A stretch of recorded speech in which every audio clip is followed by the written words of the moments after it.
Okay, the little red light is on. You know what that means. The time has come. This is Jay Brown Yoga Talks podcast. My name is Jay Brown. If you're new, welcome.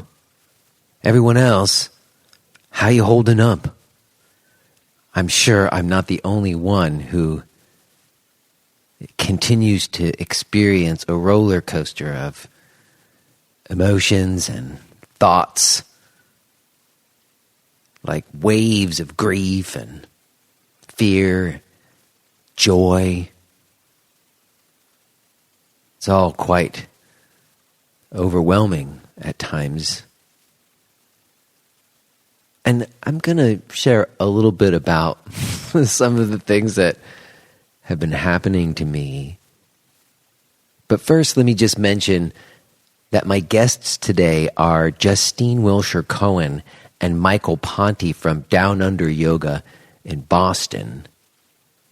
And longtime listeners might remember, Justine was on the show almost 3 years ago. We were talking about yoga teachers being either independent contractors, 1099, or employees, W-2s. And we do revisit that. You'll hear. We first catch up. But the real reason I reached out to them was, from what I could tell, they were doing as good a job as anyone I knew at tackling this new crazy situation. So I was really happy that they were willing to come on, and they were very gracious to be quite transparent and share what they've been doing, and I think you're going to appreciate this conversation as much as I did. Let me also mention that I'm going to follow up next week with another conversation with some yoga center owners, smaller scale operation, certainly some differences in how they're handling things, but a lot of same themes, it seems to me.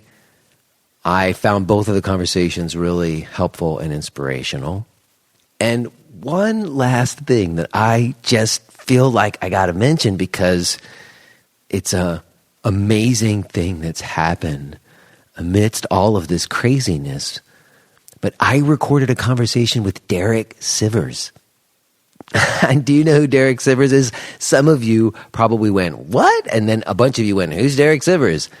But he's kind of a big deal to me. And it was a completely random turn of circumstances that led to me having an opportunity to record a conversation with him. And then the conversation was awesome. And so it's going to post in like 2 weeks. And I just got to mention, I just wanted to plant that seed in your head. It was a really cool thing that happened. And I'm just excited that you're all going to get to hear it. But you see, that was the glimmer. You see, that was the glimmer of light amidst a whole bunch of other darkness.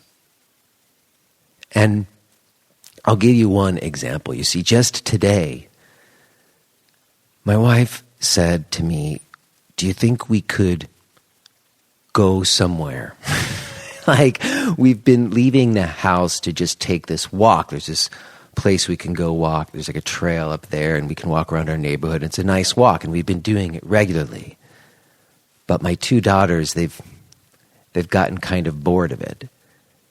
And we had some friends who mentioned that they had driven to this place. It's like 25 minutes away, and it was open, and they walked these other trails, and it was really nice. And it was a change of scenery. We would get in the car, we'd drive somewhere, just like feel like we were doing something, and we were able to do it. It was safe. We could do it. So, okay, we're going to go drive and take a walk at this other place. And so we went, and it ended up not being a very relaxing experience at all. In fact, it was quite anxiety ridden, because what happened was there was, a fair amount of people there. It wasn't really crowded, but there was a bunch of other people there. And myself and maybe a few other people seemed to be more sensitive to this idea of distancing than others. And it just became this whole thing of, do I wait? Do I walk off the path and move out of the way so that they can walk by and we have enough space? And for my part, I just thought, okay, well, not everybody is doing this, so I'll just be the one. I'll just walk out of the way and wait patiently and make sure that there's distance. And it was making my family uncomfortable, like my daughters and I think even my wife as well. It was just like other people weren't doing it. And then I was saying, well, we'll just be the ones to do it. And it made us look like the weird ones. And there was this one moment where a lot of people had their dogs. They were all bringing their dogs on the walk with them. And maybe some of you remember, I've talked about this. My eldest daughter loves petting dogs. In the past, she will stop and ask every person with a dog, is it okay if I pet your dog? And we have to wait while she pets dogs. Like, I've watched her pet like 100 dogs in a day. You know, it's a thing with her. But she heard that she's not supposed to do that. Like, she's been getting all this stuff, learning about social distancing. Believe it or not, they're like giving to the kids educationally. But she understands that we're supposed to be keeping some distance, so she wasn't doing that. However, we watched some people in front of us stop and pet this dog and like interact with these people, definitely not keeping distance. And I watched my eldest daughter become filled with anxiety watching that happen. She knew, she's like, they're not distancing, they're petting the dog. And then they came by and the dog was on a long leash, and the dog came right up to my youngest daughter and came like right up to her. And I don't know if she was just sort of scared of the dog or she knew that she wasn't supposed to pet the dog too, but she was sort of like kind of moving a little bit away. And the owner of the dog said, oh, don't worry, you can pet her. She's real friendly. And there was just like this moment where, am I supposed to say, don't pet the dog? Or, I'm sorry, sir, we don't pet dogs anymore. Don't you know there's a pandemic? Or something. Was I supposed to do that? And I didn't. And then my daughter did go ahead and pet the dog. And my eldest daughter watched this happen. And she was like so upset. Because I think she was a mix of things. She was upset that she couldn't just pet dogs like she normally does. She was upset that she watched the other people not distancing, and then she watched her sister petting the dog, and she wasn't supposed to do that. And it was just like, it was totally stressful. It was like, I don't know, it was so upsetting. And I just thought, oh shit, is this what it's going to be like now? Is this what it's going to be like now?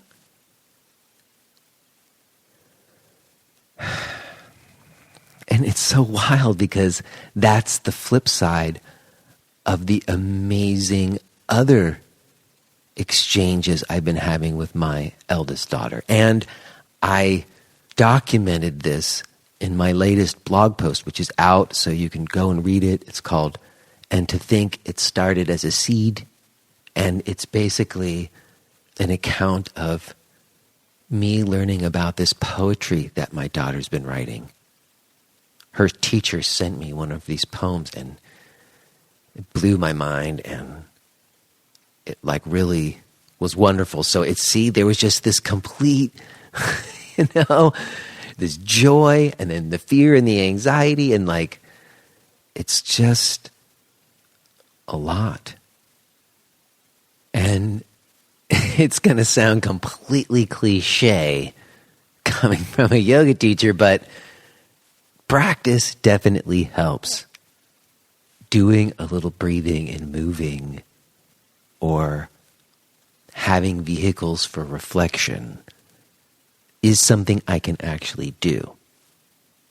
I can affect my state, and in so doing, change what is happening, or at least the way I am perceiving it. And I've been incredibly grateful for the classes. So many old and new friends have been showing up to the live stream classes, and it's been a real silver lining in all this is the good practice that I'm sharing. And it's not all like, some days I'm walking in there and I'm like, wow, and I'm not trying to pretend like everything's great, but from wherever we are on that day, we have a practice and then we see where we are when we're done. And without fail, it's better. I'm always better when I'm done. Even when it brings out stuff, it's not like I always feel fantastic, but I'm better for whatever is coming out. It's a process of settling myself and reaffirming my sense of self, which is like the most important thing right now. So, to mention that if you are interested in having some practice with me, you can get in on that. I have live stream classes that I do every week, 4 classes that happen live, and if you can't make it to it live, then you can watch the most recent one anytime, 24 hours a day. I also have the weekly teacher's call. If you were listening a few weeks ago, Diane Paler was on. We talked about the teacher's call some, and that continues to be a real source of support. Some new people have been coming on, listeners like yourself. If you're looking for a space to listen and learn and share and just get supported and feel like you're not the only one, then the teacher's call might be the right place to go. You can find that stuff along with the new blog post that I mentioned. All of it is at jbrownyoga.com. I want to also mention that this episode is brought to you in support from podcast premium subscribers Shahaf Zamir and Leslie Carson. Thank you, Shahaf and Leslie. Being a premium subscriber is the best way to help sustain this show, and you get access to the full archives. You can find out more about becoming a premium subscriber at jbrownyoga.com. Okay, that's it. Let's get into this. Let's go ahead and listen to this conversation that I had with Justine Wiltshire Cohen and Michael Ponte from Down Under Yoga.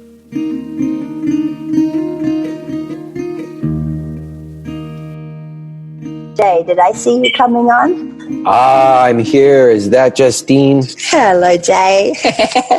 I'm just on the phone with Michael. Let me get off. Michael, are you joining? I'm going to join. I'm going to hang up with you. Okay, I'm going to hang up. Michael's joining, Jay. Very good. Very good. Jay, Wow. I just had my teenage son hook me up with this, like, headphones and stuff. Do you hear me okay? I hear you just fine. Everything sounds good. Okay, perfect. And what a crazy moment for us to be coming back together in. Yeah, it's nice to hear your voice. Yeah. I know. I was looking back to see when we spoke last, and it was July 2017. Oh, wow. How interesting. Okay. Doesn't seem like it was that long ago, but it was. It's like well over 2.5 years. Yeah. Hello, I'm here. Hi, Michael. Nice to meet you, sir. We have never met. I'm Jay. I know, I'm Michael. Nice to meet you, too. I got to tell you something. What's up? I grew up my entire life, born all the way through high school in Allentown, Pennsylvania. Really? Yeah. That's where I am right now. I know, that's what I'm telling you. Well, how about that? I was just saying to Justine, it is a crazy time for us to be coming together. And it's good to meet you. I'm glad Justine invited you to come in on this talk so we could, hash out what's been going on. Yeah, for sure. Well, I was just saying to Justine that it's been since July 2017 that I spoke with Justine last. She was on the show. And at that time, been that long? It has. It's crazy. And at that time, the main reason that we we had that conversation was there was that article about yoga centers moving to making teachers employees instead of independent contractors. Mm-hmm. And Down Under was trying that out. And Justine and I had a nice conversation about that. And I'm trying to remember at that time, I don't know if it's changed now, how many locations did Down Under have? We had 3. We would still have had 3, yes. 3, okay. Cambridge, Newton, and Brookline. Right. And before, this all happened, and we'll get to everything that's happening now, I was in the last, 2.5 years, it was right around the time where I had just left my center. And I'm wondering how things were going for you guys, because I know that a lot of centers had seen considerable downturns, like classes that were 50 and 60 people were more like 30 and 40 people, and the teacher training numbers were real down. So I'm just sort of curious how things have been going at Down Under in the years up until now, up until the pandemic. Well, I would say they've been going really, really well. I think I'm sort of blown away by, if you're referencing teacher training numbers, I think we're pulling off a level of training that feels beyond what I imagine was possible, in the sense that we're doing sort of 200s every year, a 300 that sells out, an Ayurveda training. And then in the last couple of years since we spoke, that's sort of evolved into sort of the Boston Ayurveda School, which is actually a sort of a registered occupational school. So I think in terms of training, class numbers have continued to grow. We feel very, very blessed. So I think it has been a really good time for us. That said, Jay, it's interesting. I got a lump in my throat when you said July 2017, because I must have been pregnant at the time when we spoke last. So about 8 weeks after we spoke, I had an ultrasound, and the baby that I was carrying had a shadow, and all hell broke loose. And I entered a period of watching my child, who was brought into the world very suddenly, fight for his life. They didn't think he'd make it, actually. And he had a very rare lymphatic disorder where his lymphatic system leaked into his lungs and basically would fill up his lungs till basically he either drowned or had a heart attack. And so it's an extraordinary chylothorax. It's an extraordinary condition that they treat very much the way they have for the last 50 years. They don't know what causes it. They don't know how to cure it. And it's basically a hope and pray. You try to keep the child alive by any means necessary. And for the rest of 2017, he just fought for his life. So strangely, I reflect back now on the fact that it's sort of why I have to have Michael in the interview, because I just disappeared from sight.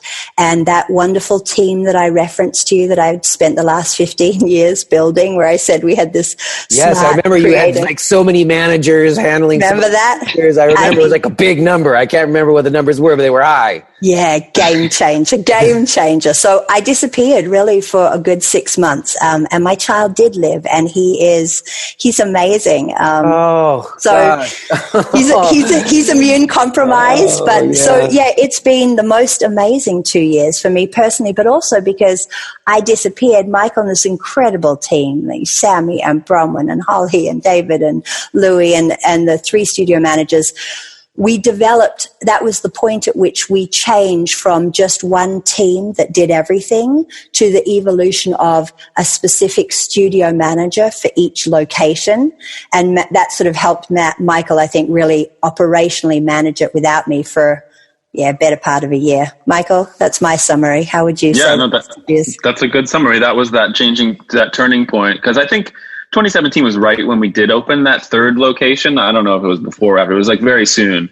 And we were still operating in a way where everybody does everything for all 3 locations. And that was not sustainable at all. That was that turning point 2 to 3 where we were like, So we hired 3 specific studio managers and then some part-time people to do the desk. And that's when the team just started to kind of roll and get really smooth. And I agree. We've had the best year or 2 years that we've ever had in terms of attendance and teacher training. So it's pretty incredible though.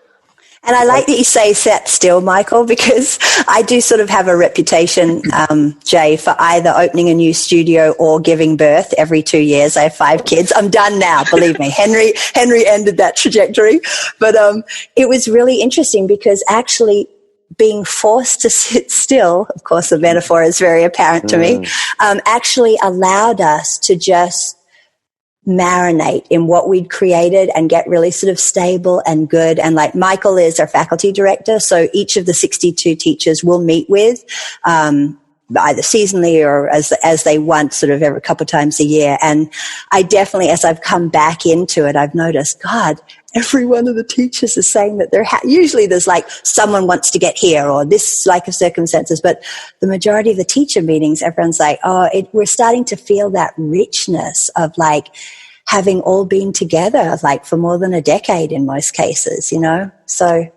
Well, that is one of the reasons why I reached out to you, because I have been like, keeping tabs on what's going on out there. And, I mentioned that a lot of centers had seen downturn, but Down Under seemed to be one that was still managing to, keep the bargain that I always thought yoga centers were making with the teachers, which is the center brings people in and the teachers do the good job of the yoga and they keep coming back. And it seemed like at some point it became harder for centers to get people in, and we're relying on the teachers to do that more. But as you say, I know some people who teach at Down Under, and the teachers are really happy to be teaching there. And that is not the usual story these days. So right. I'm curious, what do you, and maybe this is a question to Michael, but also Justine, because you're not out of the picture. What do you think are the things from your standpoint? What do you think are the reasons why the teachers might be more happy at Down Under than at other places? Michael, you go first. Sure, yeah, I'll speak because it has to do with both of us. I mean, the beginning of Down Under was that it's this teacher-focused place. I mean, that's the birth of it, that teachers came together and made this collective. So I'm really, taking the reins of trying to execute that original vision and keep it going. So everything we do is focused on the teachers, even when we're about to talk about like how we're doing it now. I mean, it's the constant communication with teachers, asking their opinion, making our programming centered around them, meeting with them so we know their goals, whether they want to add classes or pull classes back. I mean, we created, a couple like movement classes because some of our teachers have other movement practices. So we just try things out as teachers bring them to us. We're never sort of closed off to ideas, and we can certainly hash them through, which I think even that process of working through curriculums and programming together with the teachers makes them feel that they have a real ownership in this school, that they're not just a, teacher that we throw up in front of a room to hope that we get students, Yeah, and building on that, I'd say, my one genius really was realizing how poorly I would do certain aspects, meaning like, I don't even have a Facebook page. I hate social media. So the idea that we would get in someone who is really, really good. And I'm not just trying to come back to the team, but that is the answer to all of these questions. Because you remember, Jay, I was a little bit I have an arrogant streak in me in that I want to be the cleanest, best teaching around. I want to have this incredible breadth of offerings. I want to be this sort of sanctuary, this place of teaching and learning. I don't want to be a shop. I have a lot of contempt for a lot of the ways I see yoga manifesting. I just don't see how it's serving. In fact, I see it's directly antithetical to the practice that very few yoga teachers can even cobble together an income to put bread on their table. So Michael and I have been laser beam focused on sustainability and anything to do with chaos, because as a studio owner, the first 5 years were just so miserable. We were working 7 days a week, right? No, I mean, you could look forward and forecast, and I said, if we stay like this, I'll be one of the many lining up hoping, yoga works until they began to collapse. There's going to somebody's going to come buy me out of this mess. And so the creation of that management team was key, because what I hear is, I'm asked all the time, why do we have 15 managers managing 3 studios where, some of the bigger chains, let's say, would have 8 studios run by 3 really tapped out managers. Half the time when people leave those chains to come and join Down Under's faculty, they can't even get anyone on the phone to hand in the resignation, let alone my team sits down, every season and it's like, how are you? Where are we at? What are we building? That has become such a self-fulfilling prophecy of community and loyalty that entire schools have been born on it. I don't know the first thing about Ayurveda. I had a teacher who happened to be an Ashtanga teacher who was into Ayurveda. I'm like, okay, so we'll build you some workshops. Okay, let's like add on the cleansers.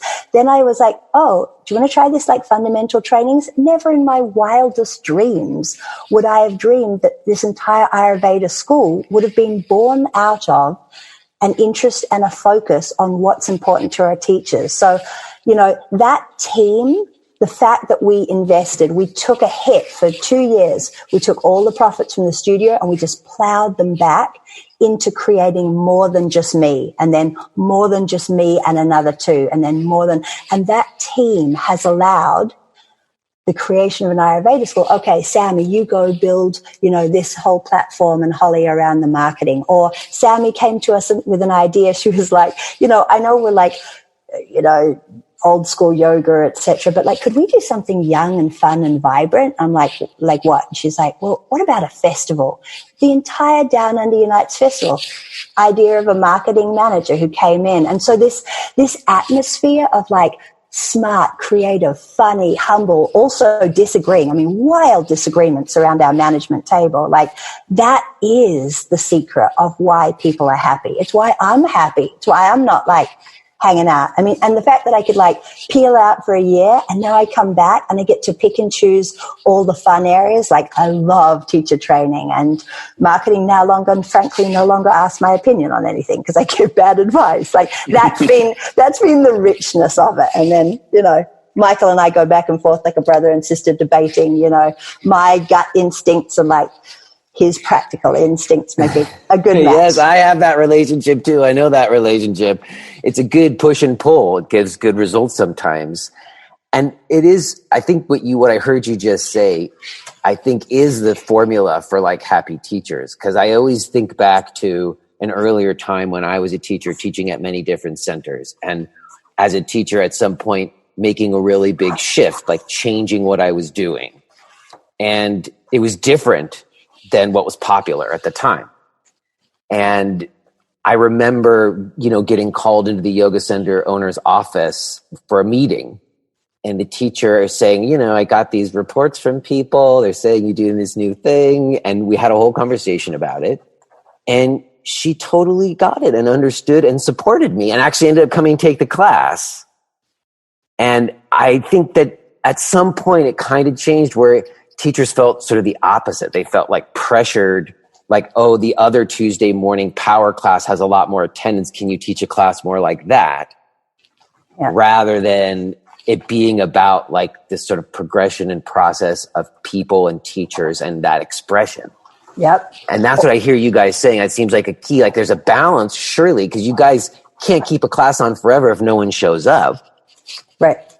But it seems like at least you're willing to try things and not just try to go on like whatever the market research is saying is going to make you the most money. Oh, I totally echo that, Jay. In fact, I don't want to even give away the secrets because I don't want all the big brands that are losing teachers to us to know. Don't give your secret formulas away. I understand whatever you can tell. I don't know. I think I'm feeling fearless at this point. I mean, everyone has tried to buy us. I mean, we're not for sale, right? Like every big how should I put this? Because I can't name names. So let's just say every big gym that comes in trying to do yoga well with their multi-million dollars, assuming they're going to put us out of business, because let's be honest, their facilities dwarf mine, right? Their money, their advertising dwarfs mine.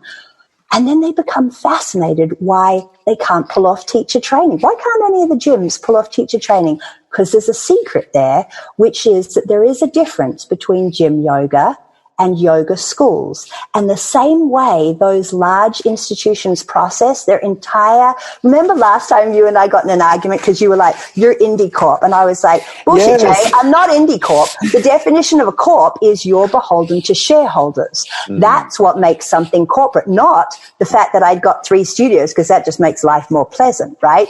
And so we went back. I actually want to pick that up because the definition of corp traces itself through how you do it. The first thing that the people who leave us, who leave those big places and come to us, tell stories about their teacher meetings look like, I'm telling you, brand is a killer. They sit them down and they say, well, the brand says that this ingredient should be in your class. We've rated you and you hit A, B, and C, but you're really lacking D. So we'd like to see D put more.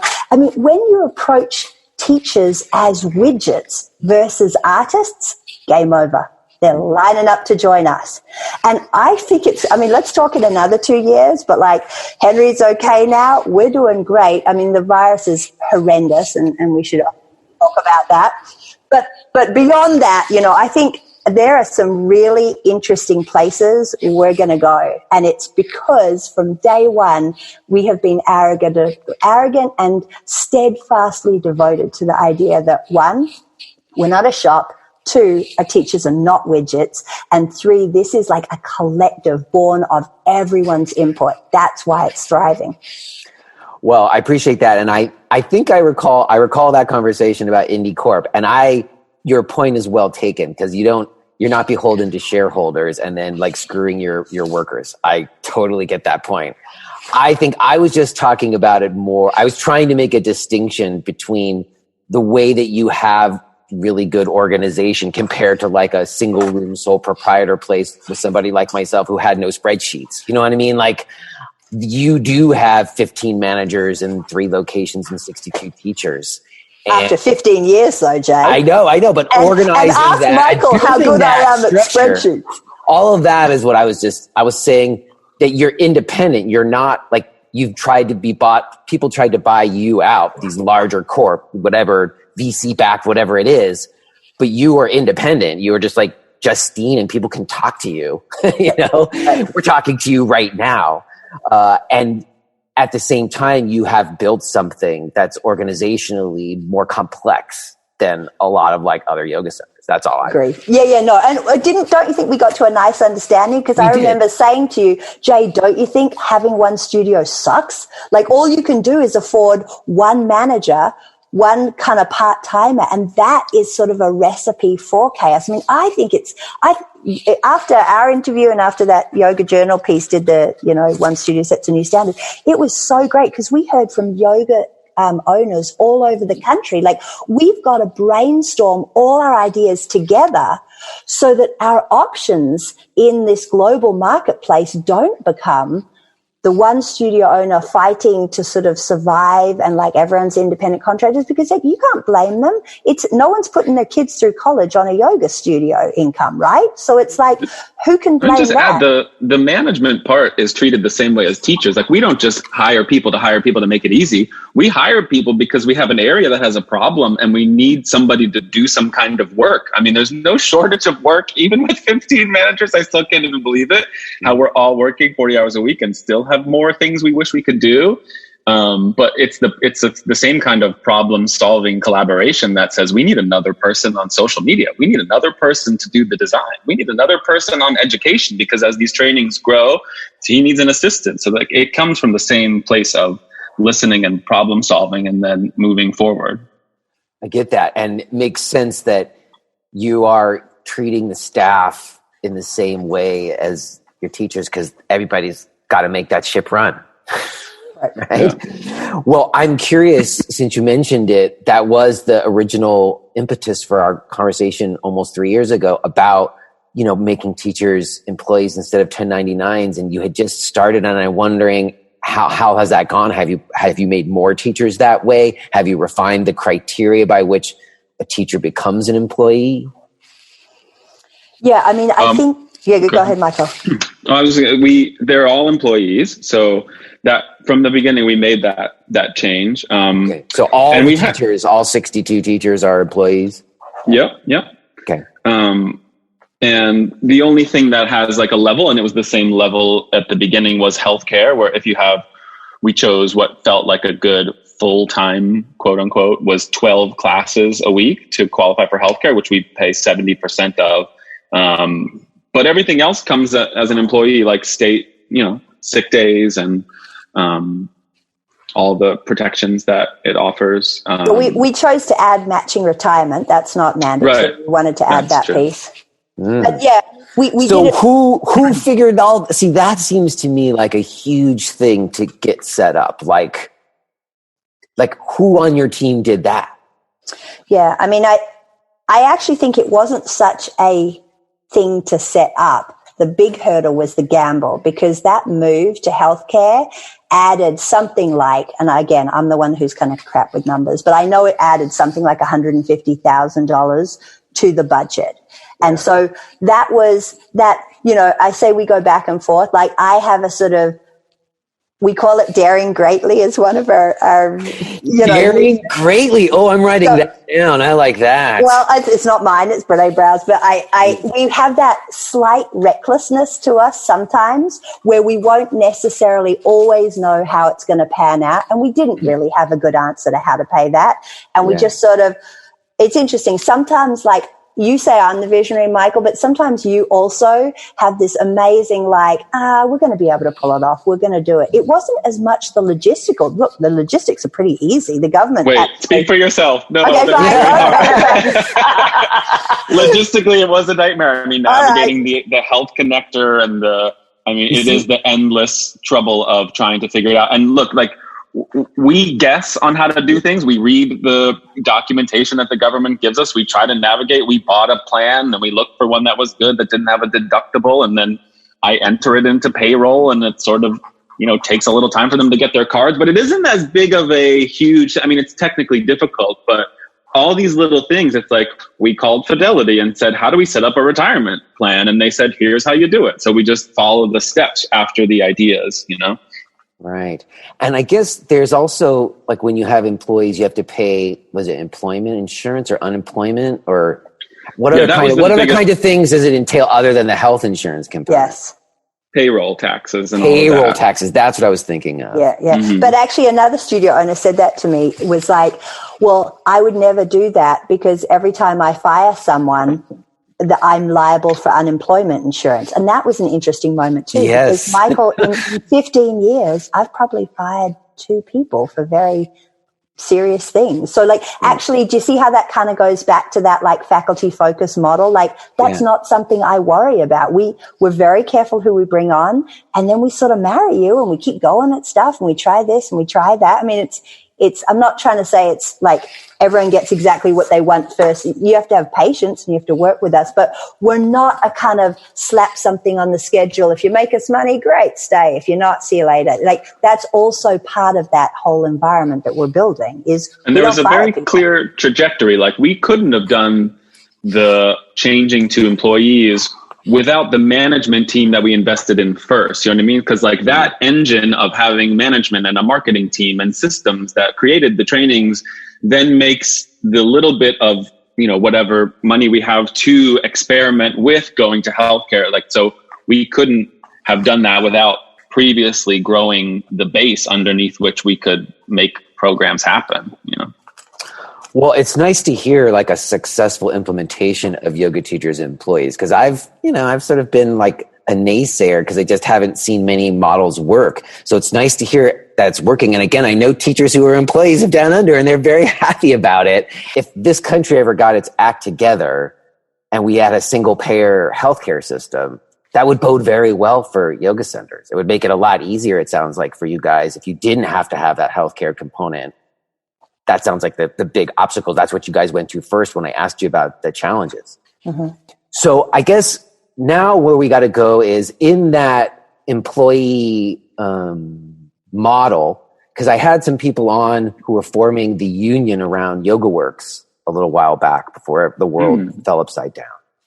And I guess I'm curious, I'm sure you had to then develop like how do people earn like the pay structures? I guess that's my question about the employees. Like, is it seniority? Is it attendance? Everybody gets paid the same? Yeah. How did you work it out in terms of pay scales for teachers as employees? I mean, it didn't change. That hasn't changed in a long time. So I'll tell you how the pay structure evolved. when, remember, I sort of started with 5 friends in a church hall. I don't know if you remember that, Jay. And we didn't really set out to become a yoga studio. We sort of got kicked out from the church because they were like, dudes, we're a church. And you're like in our Saturday spots. You're like, go find a studio. And then one of my students had a space. It was a basement space. And we went to look at it, and that was the Newton studio. And I never really sort of imagined we could dig out all that dirt, etc. So then that was, as we realized we had a physical space, we were like, okay, what are going to be the rules of engagement? And I went to a lot of the studios around town, and I couldn't find a lot of stuff that looked like it would ensure that me and those people were still friends 15 years later, right? Like Nadia and Tristan and Karen, all of whom were there at the church, we're all still teaching together. And so we had these we'd go out to dinner to these, Indian restaurants, and all discuss and throw in ideas. And at that stage, I had people who, some of the Iyengar teachers didn't want to teach 30 people. Like, that's a nightmare for some of them. They wanted to teach like 15 to 20 people. No one wanted to make less than $60. And I had some vinyasa teachers who were like, well, I want to have the best pay scale in the city, so I don't want to be capped.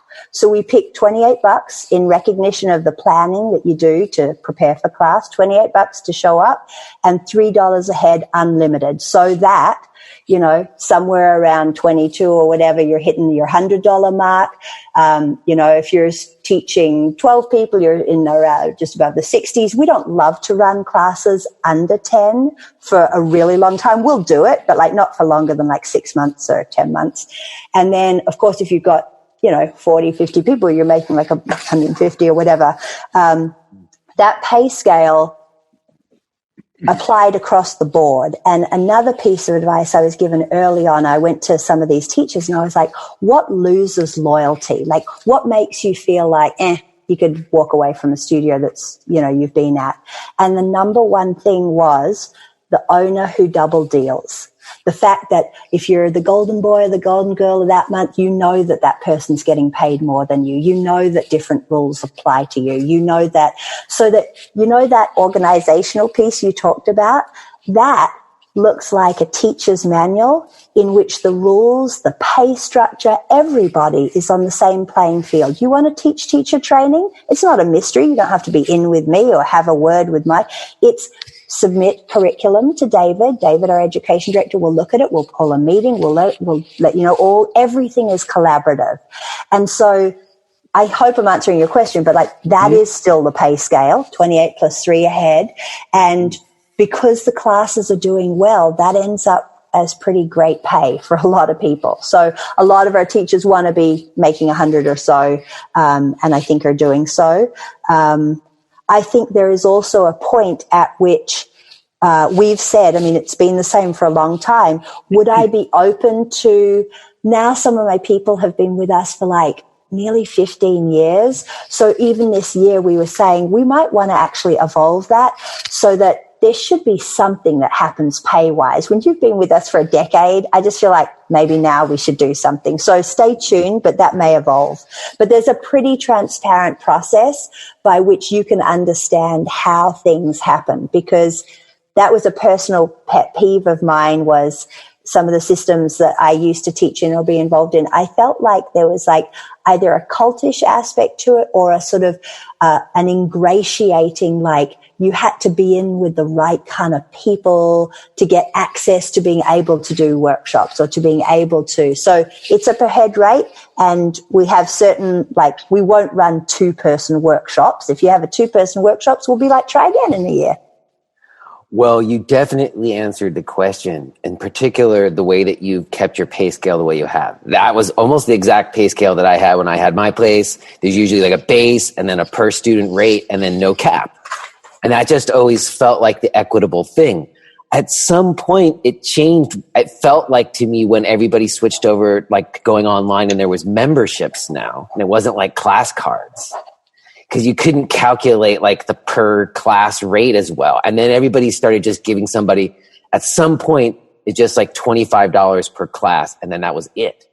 And it was almost like an easy way for center owners to know exactly what their payroll was going to be. If you are hearing this message, then you're listening to the free version of Jay Brown Yoga Talks. To hear the rest of our conversation, please subscribe to Podcast Premium at jbrownyoga.com/premium.